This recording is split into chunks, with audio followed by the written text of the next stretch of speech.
Okay, imagine this. A plan so big, so audacious, it almost sounds like something out of a sci-fi movie. The idea? To completely abandon one of the world's great megacities and build a brand new, gleaming capital from scratch right in the middle of a barren desert. But this isn't a movie plot. It's a very real idea being pushed by Iran's leaders. So today, we're going to unpack this massive vision, try to understand what's really driving it, and figure out if it's a brilliant solution or just a very, very expensive mirage. So you might be asking yourself, why on earth would anyone even think about doing something so radical? Well, to get it, you first have to understand the sheer scale of the crisis facing Iran's current capital, Tehran. And this isn't just about building something new and shiny. For a lot of people, this is about survival, because Tehran is, quite literally, falling apart. Think about this number for a second. 25 centimeters. That's almost the foot. And every single year, parts of this ancient city sink that much. Why? Well, for decades, Tehran has been pumping water out from under the ground, from these things called aquifers. Now they're basically empty, and the ground itself is just caving in. You can see it everywhere. Roads are buckling, buildings are cracking, and the scary part is, once that land sinks, it's gone for good. You can't get it back. And as if a sinking city wasn't bad enough, there's another much more terrifying threat just waiting to happen.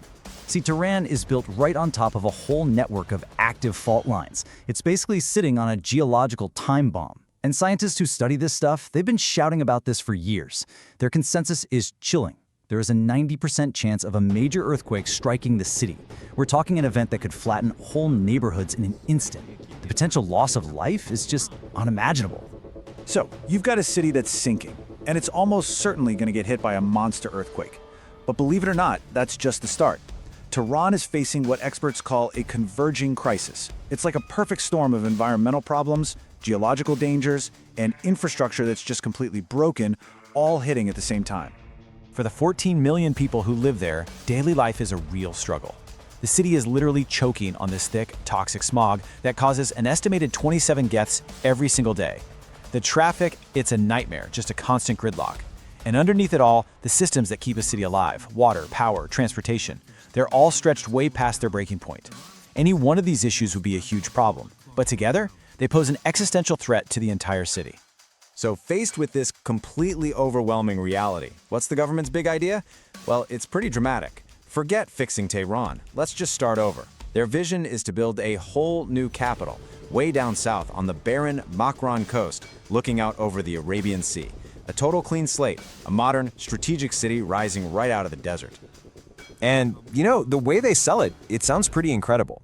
This new capital wouldn't just be a way to escape Tehran's problems. It would be the anchor for a whole new economic future for Iran. By moving the government to the coast, they could build a powerful maritime economy, get direct access to deep water ports on the Indian Ocean, and bypass the crowded and tense Strait of Hormuz. In theory, it's a power move, projecting both economic ambition and military strength. But here's where the grand vision slams into a harsh reality. The Makran coast is an incredibly unforgiving place, and we actually have a powerful warning from history. Over 2,000 years ago, Alexander the Great tried to march his army through this exact same region. His forces were just decimated. The heat, the lack of water, the brutal landscape, it almost destroyed them.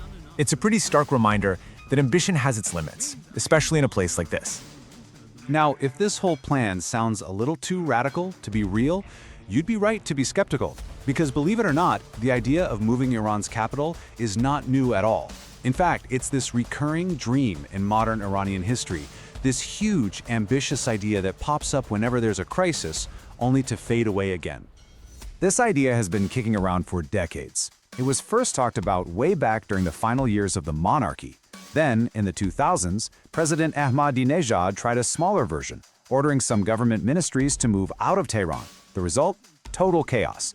Nobody wanted to go, the new places weren't ready, and the whole thing was quietly scrapped. Fast forward to the 2010s, and President Rouhani's government launched big studies. But again, political fights and no money put a stop to it. You see the pattern here, right? And behind all of these plans and political debates, there's always been one single, immovable roadblock. In Iran's system, a project this huge, this transformative, simply cannot happen without the explicit approval of the supreme leader. And to this day, that approval has never been given. Without his green light, all of this talk is just political theater. Until he says yes, the capital isn't going anywhere. Okay, but let's just imagine for a second that the Supreme Leader wakes up tomorrow and says, let's do it. What happens then? Well, that's when the project would immediately slam into a massive wall of practical, almost insurmountable problems. We're talking about cost, logistics, and just the sheer difficulty of building a giant city in one of the harshest places on Earth. Let's start with the price tag. The number that gets thrown around most often is $100 billion. And honestly, that's probably a lowball estimate. We've seen other countries try this, and these mega projects almost always go way over budget. For a country like Iran, with an economy already struggling under heavy sanctions, that kind of price tag is just colossal. So what does $100 billion actually mean for Iran's economy? Well, get this, it could be more than a fifth of the country's entire annual economic output. Even if they spread it out over 20 years, that's $4 or $5 billion a year. That's more than they spent on their entire national health service in 2022. It would mean gutting funding for everything else, education, other infrastructure, you name it, for decades. And that $100 billion doesn't even cover all the basic stuff you need to make a city actually work. The Makran coast is basically a blank slate. The main port there, Chabahar, is tiny. It handles less than 5 million tons of cargo.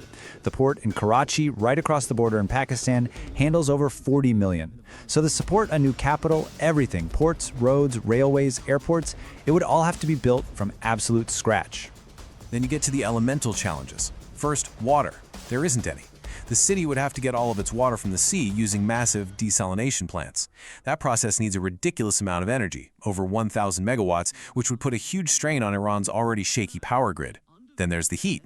In the summer, it gets up to 45 Celsius, that's 113 Fahrenheit. And finally, you have the human cost. Just moving the government workers alone would mean uprooting over 1 million people when you include their families. That's a huge disruption. So what do we got? An existential crisis in Tehran, a grand vision for a new start, and a mountain of financial and logistical obstacles. This really brings us to the core of it all.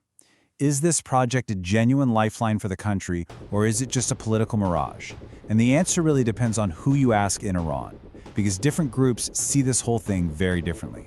So on one side, you have more reformist politicians. They often frame the move as just a practical, necessary step.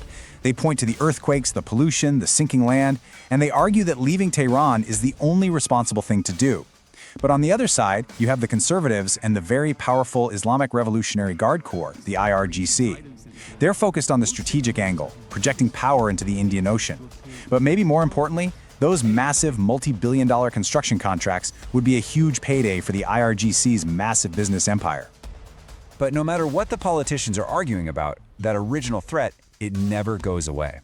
This quote from one of Iran's top seismologists, Bahram Akashe, really cuts through all the noise. For decades, he's been warning everyone that the question isn't if a catastrophic earthquake will hit Tehran, but when.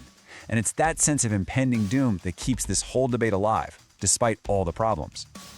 So when you actually survey the experts, the urban planners, the strategic analysts, the economists, a pretty clear picture emerges, and it's a deeply skeptical one. Urban planners say that $100 billion would be so much better spent just fixing Tehran. Strategic analysts warn that moving the capital south just exposes it to new kinds of threats from the sea. And economists are pretty blunt. With sanctions crushing the economy, trying to finance this thing without foreign help is basically a fantasy. And so that's where we're left, with this fundamental question. The vision is huge. A safe new city, a fresh start, a bold new future.